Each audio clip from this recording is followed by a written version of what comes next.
Aquí queremos paz, que se defienda nuestra dignidad, nuestra verdad, nuestra equidad, nuestra diversidad multicultural, nuestros derechos de opinión y de libre expresión, el de no a la discriminación y el de la educación pública para todos. Hola, ¿cómo están? Bienvenidos a una nueva emisión de Sociedad Alternativa, un programa de economía y política para estudiantes. Quien les habla, Jonathan Pulido. Y Freddy Suárez, docentes del área de Ciencias Sociales y Ciencias Políticas. Este programa lo realizamos desde la Institución Educativa San Marcos, en el municipio de Muso, y la Institución Educativa Enrique Suárez, del municipio de Almeida. Sociedad Alternativa, un programa crítico para un pensamiento libre.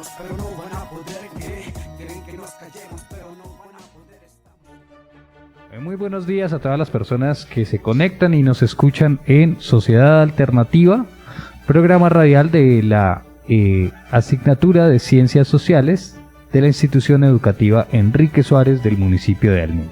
Para el día de hoy abordaremos la Europa del siglo XVIII, una era de revoluciones.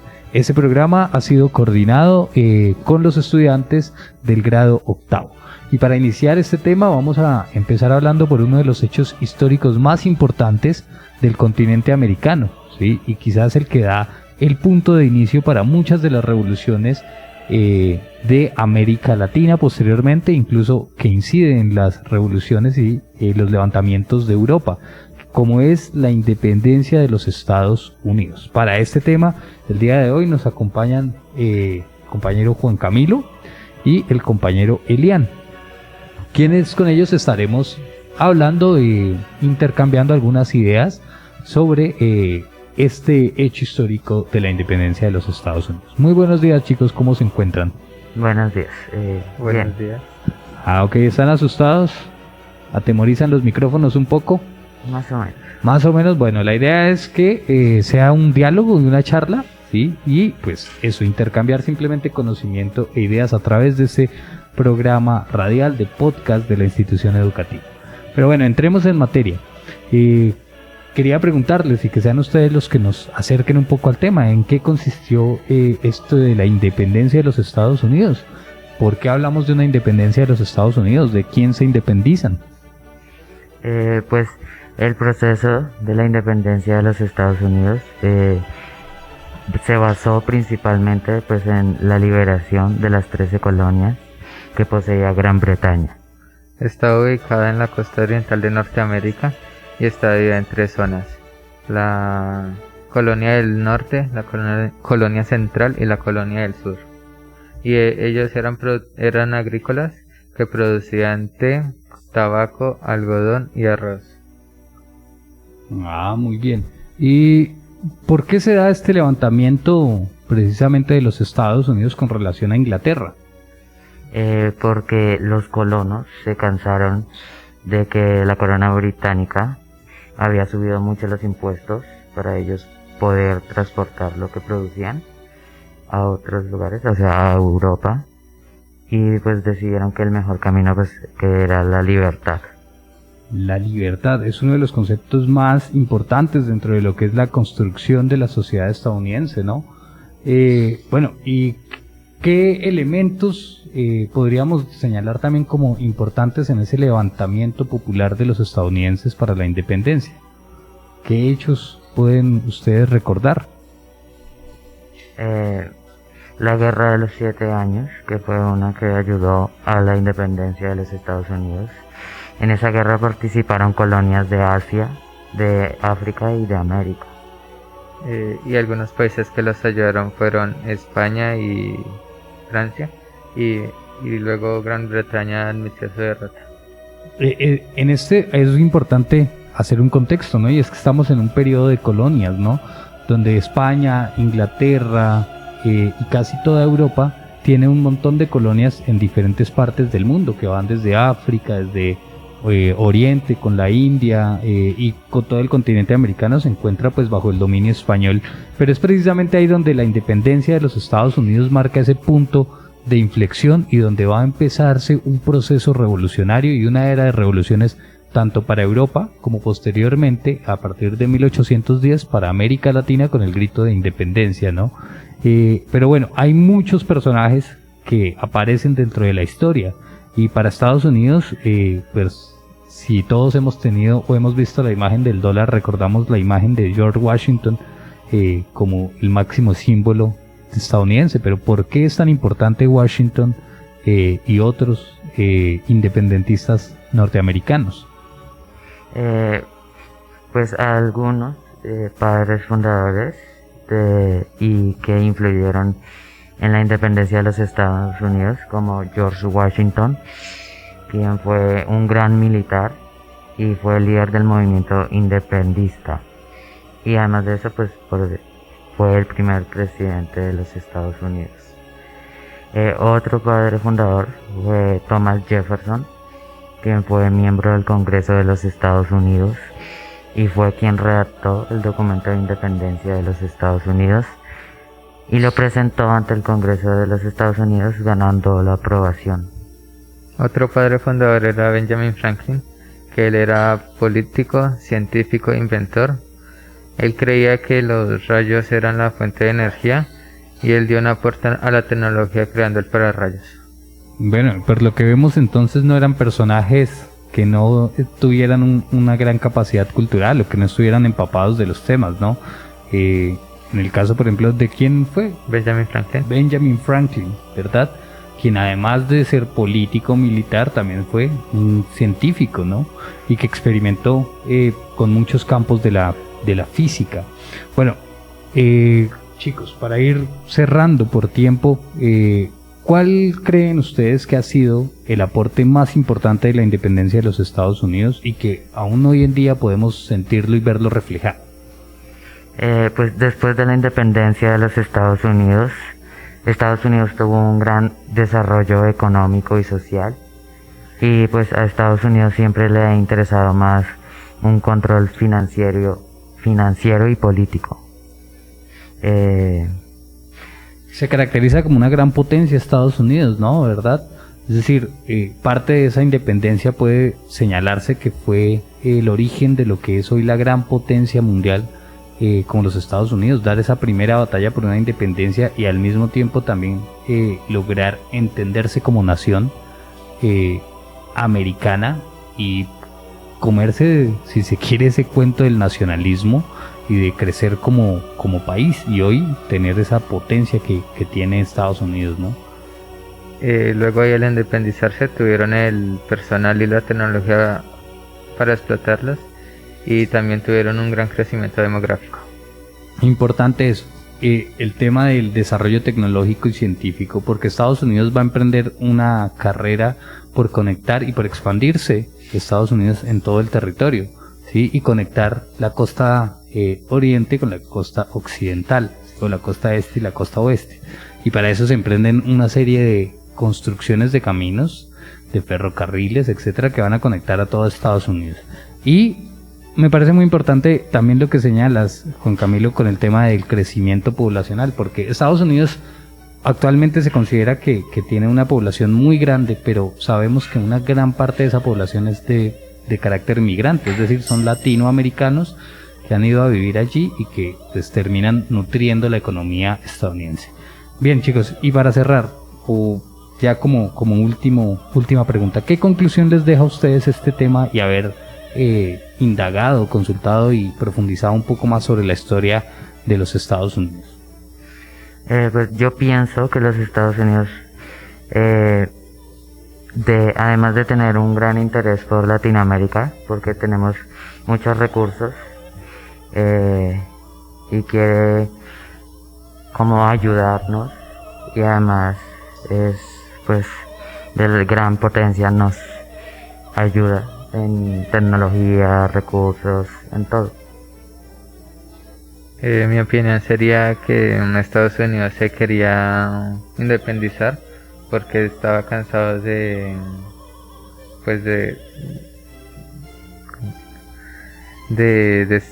ser usada así. De ser utilizada como colonia, ¿verdad? Sí. Bueno, listo, chicos, muchas gracias por participar en este programa, y nada, esperamos poder seguir haciéndolo, y vamos a darle paso al siguiente grupo de compañeros que nos acompañan en esta transmisión que habla sobre Europa en el siglo XVIII y ese ciclo de grandes revoluciones para el mundo. Gracias. Gracias.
Bueno, y continuamos con Sociedad Alternativa, Europa en el siglo XVIII, una era de revoluciones.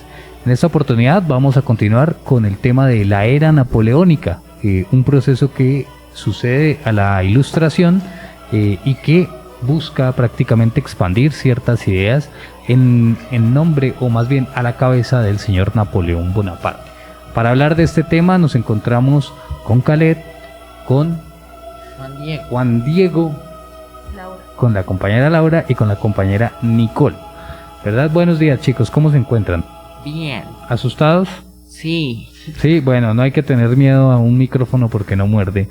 Y la idea simplemente es intercambiar algunos aspectos y consultas que ustedes han realizado pues dentro de la asignatura de Ciencias Sociales y pues prácticamente difundir un poco el conocimiento con sus compañeros y con pues las personas que a bien nos puedan escuchar en el día de hoy. Pero bueno, entremos en materia. ¿A qué es a lo que denominamos eso de la era napoleónica dentro de la historia europea? Pues la era napoleónica o periodo napoleónico, como lo queramos llamar, es la denominación por la que se conocen los años en los que Napoleón Bonaparte pues mantuvo poder en Francia. El militar francés pues había ganado mucho prestigio gracias a sus campañas militares desde que estalló la Revolución Francesa. La era napoleónica inició el 9 de noviembre de 1799 cuando Napoleón Bonaparte dio un golpe de estado al directorio ejecutivo gobernante de Francia. Bueno, la era napoleónica tenía como objetivos evitar el regreso de la monarquía, pacificación social y otras cosas. ¿Por qué era tan importante para Napoleón y digamos en esta era evitar el regreso de las monarquías en Europa? Él trataba de establecer un gobierno centralista. ¿Y la monarquía no cumplía con los requisitos del centralismo? ¿Cómo funcionaba la monarquía? Pues la monarquía tenía un rey y el gobierno centralista tenía un presidente y esto se debía en gobernadores. Entonces aquí es donde hay el primer cambio histórico, ¿no? Cambiamos de un gobierno monárquico que tiene, digamos, la figura del rey, que es asignado prácticamente por Dios, a una figura de los presidentes, ¿no? De la idea de un gobierno presidencial. ¿Todos podían votar en esta idea de Napoleón? Sí, los ciudadanos podían participar. En la monarquía lo que gobernaba era la iglesia, la religión. Muy bien. Bueno, ¿y por qué Napoleón se convierte en esa figura tan importante dentro de Europa? La figura de Napoleón Bonaparte se convierte en una figura tan importante durante la Revolución Francesa. Se convirtió durante el paso de los años en un símbolo militar político más importante de la historia de Europa. Bueno, y dentro de esas ideas, cuando hablamos de Napoleón, ¿qué ideas buscó expandir? Bueno, las ideas que buscó expandir Napoleón Bonaparte eran las de la Revolución Francesa, porque lo que Napoleón buscaba era profundizar el impacto de la Revolución Francesa. Algunas de estas ideas eran establecer un gobierno centralista, que ya lo habíamos dicho antes, igualdad entre los ciudadanos, libertad religiosa, que trataba en que cualquier persona podía creer en lo que creyera. Bueno, y no tendría por qué ser discriminado. Otra idea fue educación pública. Hay una consigna muy importante dentro de la historia de la Revolución Francesa, que es la igualdad, la fraternidad y la libertad, ¿no? La igualité, fraternité, liberté. Y cuando hablamos de eso, prácticamente es todo lo que los derechos del hombre y el ciudadano consignan, ¿no? Que los hombres sean iguales ante la ley, que los hombres sean libres de elegir, ¿sí? Y que sean hermanos, que sean tratados prácticamente como hermanos desde el mismo Estado. ¿Qué otras ideas tienen ustedes o recuerdan que impulsaba la Revolución Francesa? Bueno, también buscaba reorganizar Francia, porque para ese entonces estaba desorganizada política, social y económicamente por el anterior régimen, que estaba mal organizado.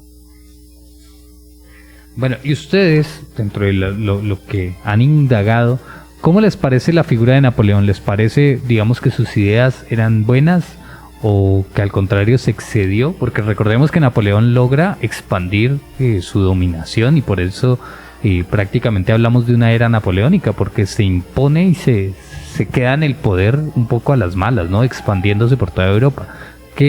¿Cómo ven ustedes esa figura de Napoleón? ¿Les parece que tuvo grandes ideas o al contrario hundió a Europa en un retraso?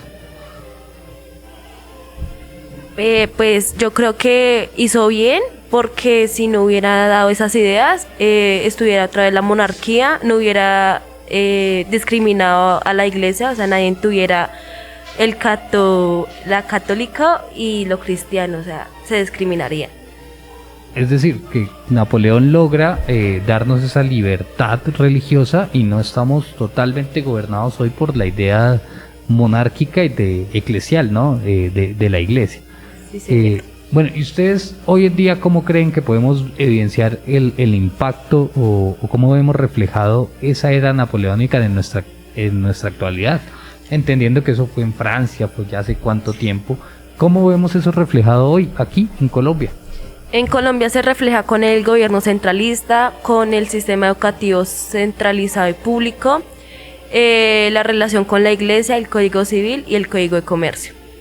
Bueno, todas estas ideas, producto también de esa Revolución Francesa, ¿no? Sí, señor. Es decir, la idea de una educación pública y que hoy ustedes están acá y que hacemos parte de esta educación pública viene desde Francia, y esa idea de acceso universal pues se ha venido desarrollando hasta el día de hoy, ¿no? ¿Qué otra idea podemos ver? Pues que muchas de las bases económicas y políticas se fundaron en la Revolución Francesa.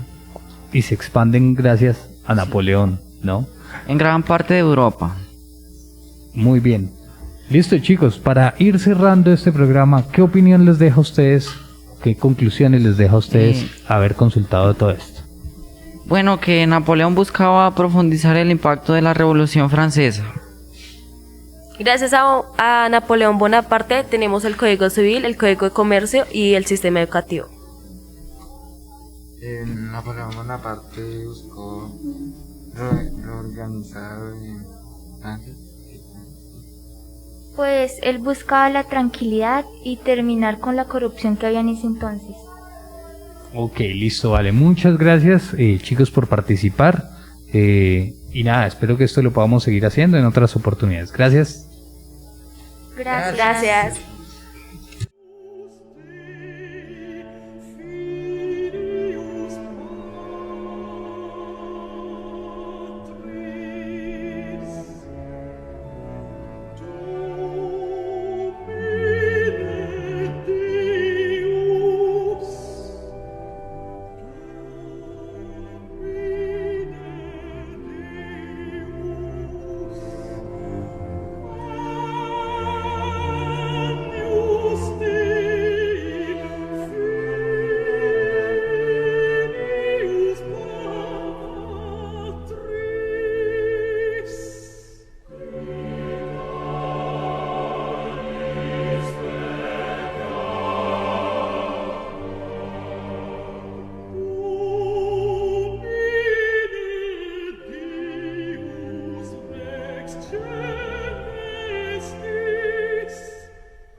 Muy buenos días. Bueno, continuamos con este programa Sociedad Alternativa del área de Ciencias Sociales, Ciencias Políticas de la institución educativa Enrique Suárez del municipio de Almeida. Y para continuar con Europa en el siglo XVIII y esta era de revoluciones, pasaremos precisamente a la restauración monárquica, algo con lo que prácticamente va a caer el régimen napoleónico, ¿sí? Y que vamos a intentar comprenderlo junto a los compañeros Johan, Juan David, Uriel y Sofía. Muy buenos días, ¿cómo están? Muy buenos días, profesor. Muy bien. ¿Ya estamos listos? ¿Con miedo o sin miedo? Todo bien, relax. Sin miedo al éxito, listo. Entonces arranquemos, chicos. Quería, para entrar en contexto primero, pues, y de pronto compartirlo con los compañeros y con quienes nos escuchan, saber qué es la monarquía o a qué nos referimos con eso de la monarquía. Muy buenas tardes, profesor. Muy buenas tardes, oyentes. Pues me llamo Johan y la monarquía es un sistema de gobierno gobernado por una sola persona. Por ejemplo, podría ser la reina Isabel de Inglaterra. Muy bien, o sea que cuando hablamos de monarquía estamos hablando de un gobierno unipersonal prácticamente, ¿sí? Una sola persona se encuentra en el poder.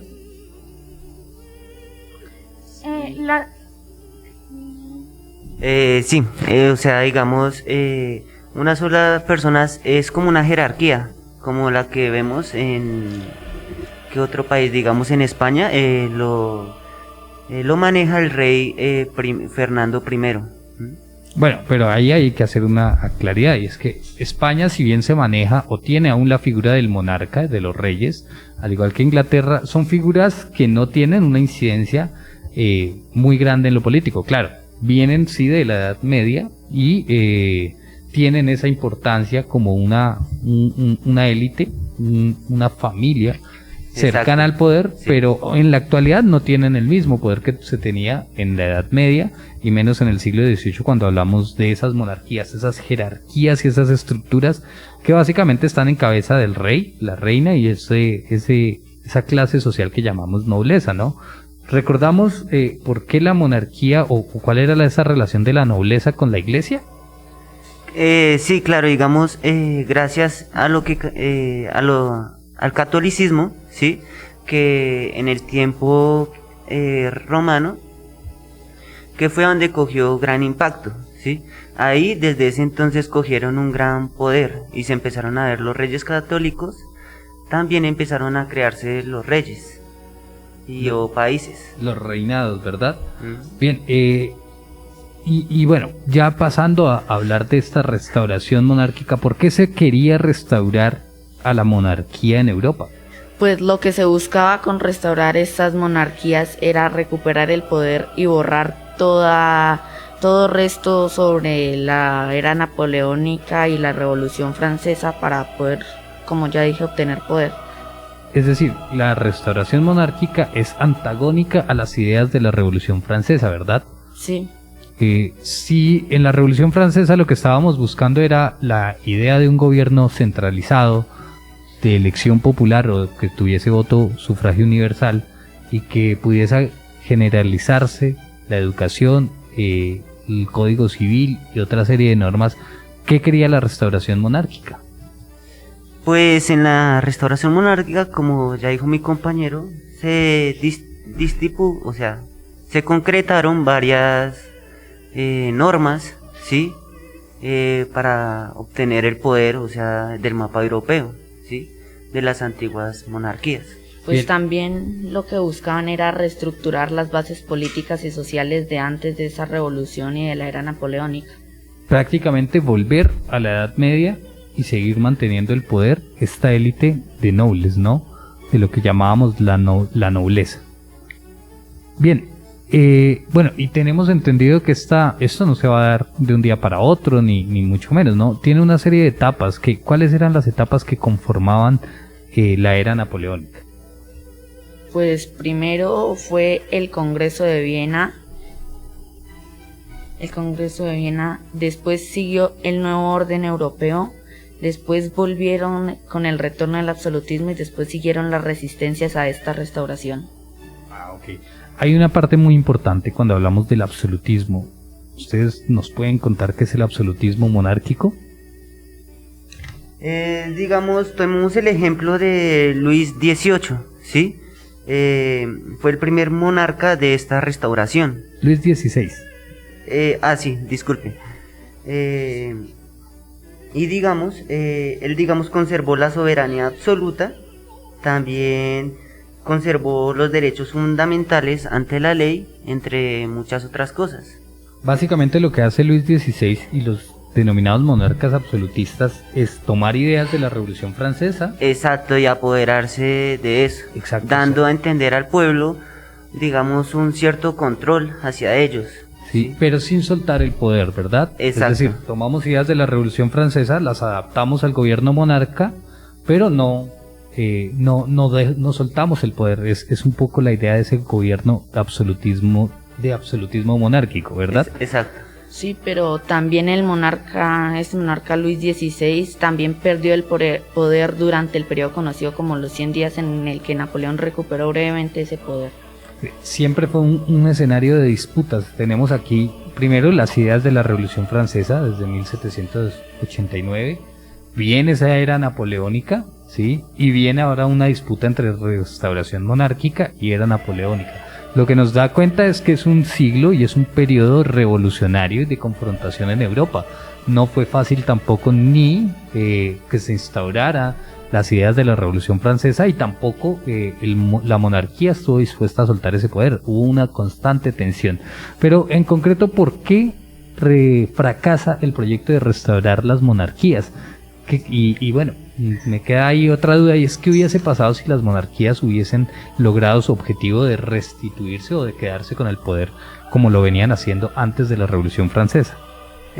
Pues profesor, hablemos primero del fracaso. ¿Por qué fracasó? ¿Sí? Digamos, hubo una mala organización del poder, ¿sí? También hubo fraude electoral, constante alteración del gobierno, ¿sí? Que impedía, digamos, una labor política continua. ¿Sí me hago entender? Sí. ¿Sí? Y digamos, también la falta de derechos. Sí, digamos, usted no tenía derecho a estudiar, usted tiene que ser un zapatero porque sí, así lo estipula. Entonces, prácticamente el hecho de que se hayan expandido las ideas con Napoleón sobre la Revolución Francesa, la libertad y la igualdad de los hombres, también hace que las personas hayan probado esa idea de libertad. Como que se vieron conscientes de los errores de esas ideas tan radicales. De los sistemas monárquicos. Exacto. Entonces, es prácticamente un convencimiento de las personas, del pueblo, de las poblaciones, en que un avance hacia esa modernidad, hacia esa idea de libertad y de derechos, les era más viable que quedarse en una estructura monárquica. Sí. Y digamos, también el impacto, hablemos del impacto que nos dejó hoy en día, ¿sí? Todavía sigue habiendo discriminación social, ¿sí? El bullying, entre otras cosas, ¿sí? También hay a veces una falta de ética y moral en algunas personas, no todas, ¿sí? Y bueno, pero y entonces, si vamos a lo concreto, ¿cuál sería o qué hubiese pasado si hubiesen logrado su objetivo las monarquías? Pues primero tendrían un gran poder europeo, o sea, del mapa europeo, y también hubieran cogido una gran parte de Asia, ¿sí? Y digamos, ya no habría, digamos, tantos países divididos, sino que habrían menos. Eso es muy importante, porque prácticamente lo que permite la Revolución Francesa es la declaración o el surgimiento de esas naciones, ¿no? Exacto. De países que se autodenominan independientes con relación al poder hegemónico de grandes reinos o grandes monarquías que tenían toda la extensión de tierra en Europa. Bueno, chicos, por cuestión de tiempo vamos a dejar ahí. Nos hace falta aún 2 grupos por pasar, pero muchas gracias por participar y esperamos poder seguir ahondando en este tipo de ideas de la historia de Europa y de la historia latinoamericana también en futuros programas. Muchas gracias por su participación. Hasta luego. Chao.